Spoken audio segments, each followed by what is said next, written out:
Welcome back नाजरीन।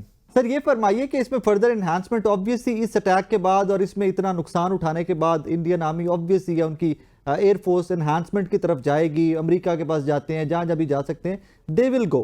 तो are we up to mark या हम भी फर्दर एनहांसमेंट की तरफ फर्दर जाएंगे? अब भाई दो चीजें पहले याद रखें। एक तो मैं जनाब मोदी फाशिस्ट का बहुत शुक्रगुजार हूं कि उसने अपनी एयरफोर्स का बेड़ा गर्क कर दिया।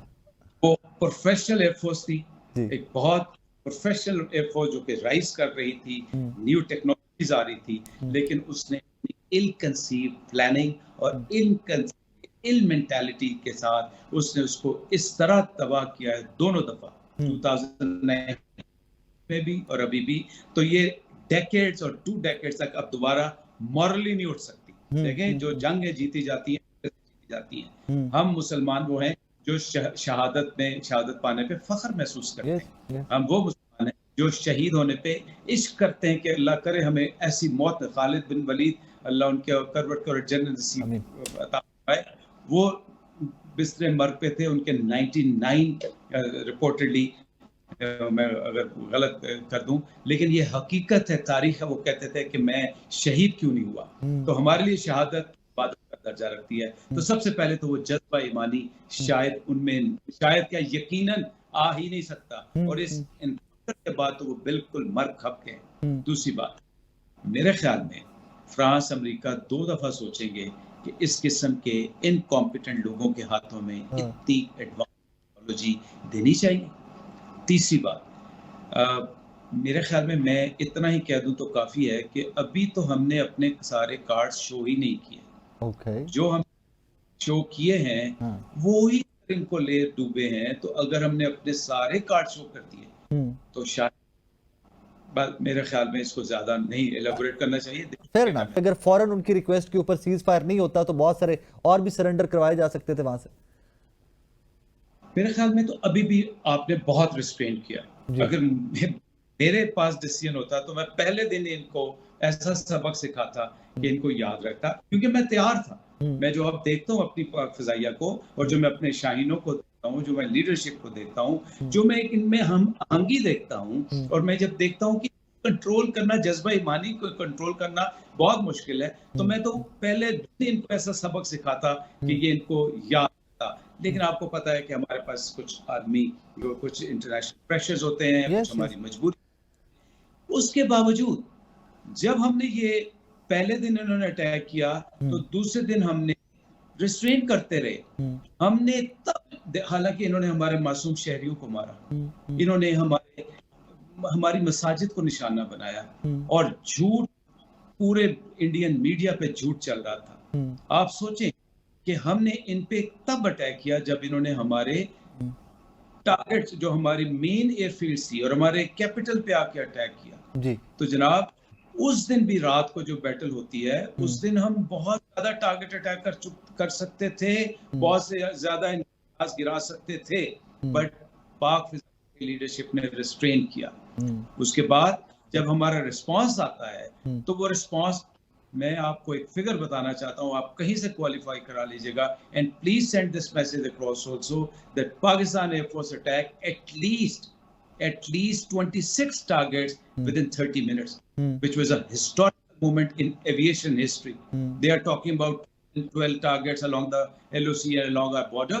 We were able to attack 26 targets, and look at the havoc which we had created.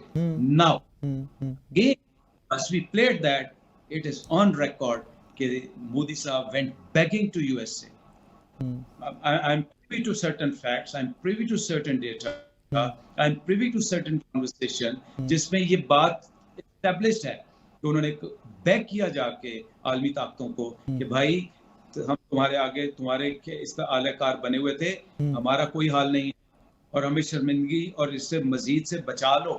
तो जनाब जो आपने अभी तो हम बहुत कुछ कर सकते थे, लेकिन हमारा मजहब रवादारी सिखाता है, हमारा मजहब हमें इस्लाम, प्यार और अमन सिखाता है, और हम अभी भी उसी पे कायम हैं कि अगर हम टेबल टॉक पे आके जो हमारे बुनियादी मसाइल हैं उनको सिंसेरिटी से क्लियर कर लें, We don't want war. Sir We are lastly not for war. Sir lastly एक फैक्ट मैं आपकी खिदमत में अर्ज करूंगा और थोड़ा मुझे उस पर आपका तज्जिया चाहिए होगा। ये एक ट्वीट है, after the Pakistan India clash, shares of Chinese company Avik Chengdu which manufactures JF-17 and J-10Cs rose by 62%, and while shares of French company Dassault Aviation which produces Rafale dropped by 10%। Ahmad वड़ाइज साहब हैं, हमारे एक बहुत अच्छे जर्नलिस्ट हैं, उन्होंने ये इन्फॉर्मेशन सारी ट्वीट की हुई है और फिर साथ उन्होंने ग्राफ भी लगाए हुए हैं, इसको दिखा रहे हैं, इसकी फर्दर भी दिखा रहे हैं। सर इससे फ्रांस कैसे रिकवर करेगा? जिस तरह आपने कहा कि उनकी आर्मी वो एयरफोर्स रिकवर नहीं कर पाएगी हिंदुस्तान की, यहां से वो फ्रेंच कंपनी और फ्रांस कैसे रिकवर करेगा इस बदनामी से? देखिए दासू जो है ना, वो तो बेचारा इस वक्त उनके यहाँ तो कोहराम मचा हुआ है। मैं इसलिए आपको लफ्ज रिस्पॉन्सिबिलिटी के साथ कि दासू के बहुत से जहाज कुछ और मुल्कों में भी हैं जहाँ के हमारे भी लोग मौजूद हैं। I hope people understand. वहां पे जो फ्रेंच रेप्स हैं, उनको जो कंपनी की तरफ आई हुई हैं, वो कहते हैं कि भाई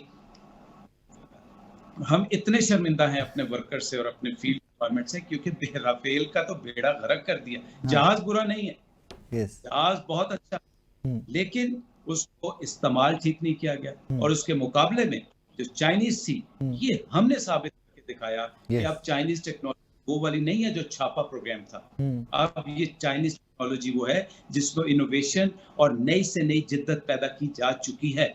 और उस पे अगर आपके साथ पाक फिजाइया का एक मुजाहिद, एक शाहीन बैठा हो, तो फिर उस टेक्नोलॉजी को चार चांद लगे। मलिक साहब, जाते जाते एक मिसाल मैं भी देता जाऊं, इसकी सबसे बड़ी मिसाल है अभी रिसेंटली इलेक्ट्रिक व्हीकल्स के अंदर Tesla was the world leader, लेकिन BYD has taken over, China has taken over even in that technology. So China entirely take over कर रहा है बहुत सारी फील्ड के। मलिक साहब, thank you so very much, I learned a lot. I hope कि मेरे देखने वालों में बहुत सीखा होगा। Thank you so very much for your time. नाज़रीन, जनाब अरशद मलिक साहब हमारे साथ मौजूद थे और इस सारे ऑपरेशन जो पिछले चंद दिन के अंदर हिंदुस्तान का मिस एडवेंचर था, उसके बारे में बड़ी काम की इंफॉर्मेशन जो आपके और मेरे आई थिंक तमाम लोगों के देखने से we will learn a lot.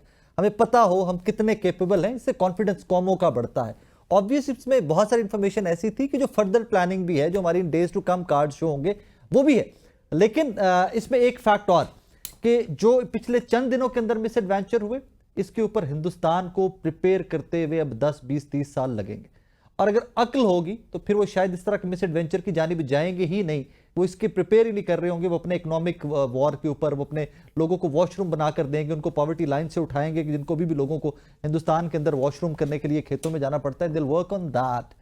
वो अपनी आर्म्ड फोर्सेस के ऊपर इतना पैसा नहीं लगाएंगे, अगर लगाएंगे भी तो आर्म्ड फोर्सेस की हिंदुस्तान की बहुत सारी वीडियोस मौजूद हैं कि वो खुद से कंप्लेन करें उनको खाना की अच्छी क्वालिटी नहीं मिलती। सो उनके रहने पे, उनके खाने की क्वालिटी, उनके पोस्ट रिटायरमेंट मैटर्स जो हैं उनके ऊपर ज़्यादा काम करेंगे, ना कि वो सिर्फ एक ही जो जंगी जुनून पाकिस्तान, नेपाल, बांग्लादेश, चाइना, हर तरफ अफगानिस्तान इवन ना हो, तो वो जो उनके सर पे सवार रहता है, आई थिंक उस पर वो थोड़ा रिस्ट्रेन का मुजाहरा करेंगे।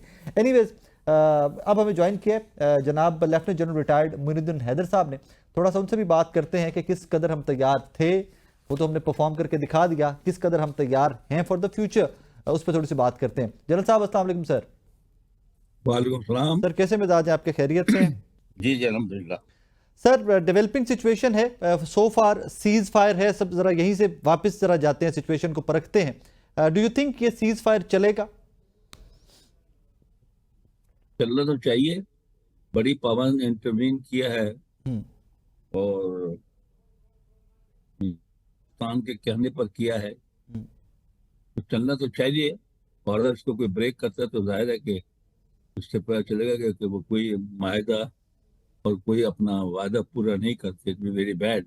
पर जाहिर है हम पहले भी तैयार थे, अब भी तैयार रहेंगे अगर कोई ऐसी बात होती है तो।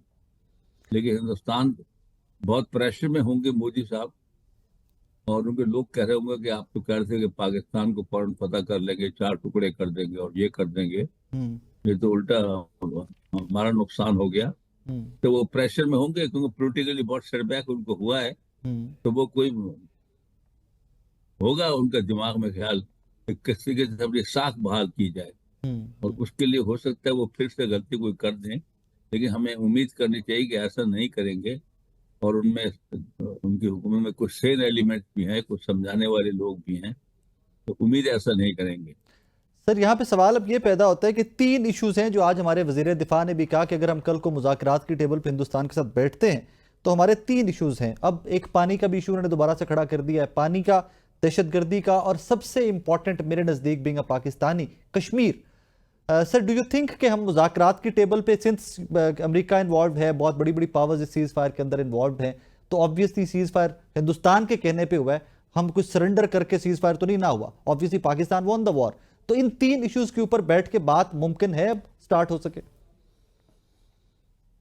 ये बातें तो उन्होंने अपने मैनिफेस्टो में कही हुई है, पानी इंडस बेसिन वाटर ट्रीटी के बारे में, कि मैं इसको खत्म कर दूंगा, ये तकरीरों में उन्होंने कहा हुआ है। और दूसरी बात है, टेररिज्म वो खुद करते हैं, जो उनको मालूम है, नाम पाकिस्तान का लगाते हैं और पाकिस्तान को बदनाम कर रहे हैं पिछले बहुत सालों से, बहुत दहाइयों से जी। अब रहा कश्मीर का मसला, तो कश्मीर है, कश्मीर को मुतमईन करने में या वहां पर अमन, उनका जो है ना, उनका आसान नहीं, उनके हाथ से कश्मीर छुड़ा ना। वो कहते हैं कश्मीर, बातें जो है एजेंडा में मुश्किल होंगी, बातचीत हो सकती है इनके ऊपर, कुछ पेशरफ भी हो सकती है, कोई हालात को बेहतरी बनाया जा सकता है। अगर आपको याद हो, कश्मीर के मसले पर परवेज मुशर्रफ के जमाने में जी। कुछ सहूलतें दी गई थी, मुजफ्फराबाद श्रीनगर बस सर्विस चलती थी, जी। और आज़ाद कश्मीर के लोग अपनी मसनूआत को और सब्जी और उसको भेजते थे बाई ट्रक टू मकबूजा कश्मीर एरिया, और पीपल टू पीपल कांटेक्ट बढ़ गया था, रिश्तेदारों से मिलने की इजाजत मिल गई थी, तो थोड़ा बहुत वहाँ सिचुएशन जो थी वो इम्प्रूव इस लिहाज से हुई थी। उन्होंने कहा जब पहले माहौल क्रिएट करते हैं, फिर आगे देखें कश्मीर का मसला किस तरह हल हो। बल्कि कसूरी साहब तो ये कहते थे, ऐसा फार्मूला तय पा गया था जिसमें कश्मीरी भी मुतमईन होते, इसमें हिंदुस्तान और पाकिस्तान दोनों मुतमईन होते। और कसूरी साहब ने कहा वो माहिदा तैयार था, मनमोहन सिंह साहब ने आके उसको इस्लामाबाद में साइन करना था, लेकिन चौधरी इफ्तिखार साहब की वहां पे एजुकेशन चल गई, जिसकी वजह से वो ना आ सके, वो मसला वहीं पर रह गया। तो उनके लिए आसान नहीं है कश्मीर का मसले जो है कि इतने आसानी से हल करना। दूसरी बात यह, टेररिज्म का उनको अब सोचना चाहिए, बताना चाहिए कि हमारे पास सबूत भी हैं, और आप, हमारे पास तो कलभूषण भी है, हमारे पास तो सबूत भी है, जो पीएलए को सपोर्ट कर रहे हैं आप, लेकिन आपके पास सबूत कोई नहीं है, खाली इल्जामात हैं, और अब इसको खत्म होना चाहिए। लेकिन वो अपनी, आपको पता है, हरकतों से बाज आते कि नहीं। और तीसरी बात यह है कि जहां तक मसला है पानी का, इंडस बेसिन का, तो एक इंटरनेशनल माहिदा है, और इसको इस तरह आप तोड़ नहीं सकते, खत्म नहीं कर सकते, ना पानी रोक सकते हैं हमारा, ना पानी हम रोकने देंगे। ये हमारी लाइफ एंड डेथ का मसला है, ये हमारी रेड लाइन है, और इस चीज को देखने के लिए, कि इस चीज को सेफगार्ड करने के लिए हम किसी हद तक भी जाने को तैयार हैं। ये हिंदुस्तान को इस मज़ाकरात में क्लियर हो जाएगा, वैसे भी हमने क्लियर किया हुआ है। नाज़रीन, यहाँ पे वक्त हुआ एक ब्रेक का, ब्रेक के बाद वापस आ रहे हैं, मेरे साथ रहिएगा।